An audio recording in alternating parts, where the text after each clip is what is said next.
উস্তাদুল মুহতারাম মুফতি শাবির আহমদ কাসেমি এবং সবুজ মিয়া আর যারা ওলামা একরাম আছেন সবার থেকে বইটি গ্রহণ করার জন্য অনুরোধ করতেছেন প্রধান ভাই।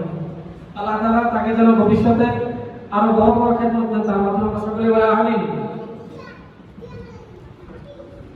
এখন আমরা সর্বশেষ পুরস্কৃত করব আমাদের সংগঠনের অন্যতম ব্যক্তি, আমাদের এলাকারই সন্তান মোহাম্মদ রবিউল ইসলাম। আমরা মোহাম্মদ রবিউল ইসলামকে মুফতি শাবির আহমদ কাসেমি এবং মুফতি ওমর ফারুক আমরানি এবং আরো অন্যান্য ওলামা একরামের হাত থেকে পুরস্কারটি গ্রহণ করার জন্য অনুরোধ করছি। সকলে বলি মাশাআল্লাহ।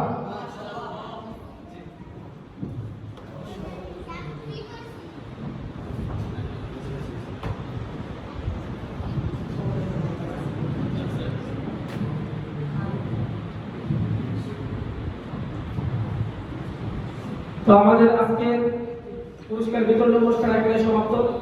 তো আসরের পরে আমরা ইনশাআল্লাহ মুফতি আব্দুর রাজ্জাক কাদারি সাহেব হুজুর আসবেন। আসরের পরে আমরা আসরের পরে ইনশাআল্লাহ আমাদের অনুষ্ঠান চালিয়ে যাব ইনশাআল্লাহ।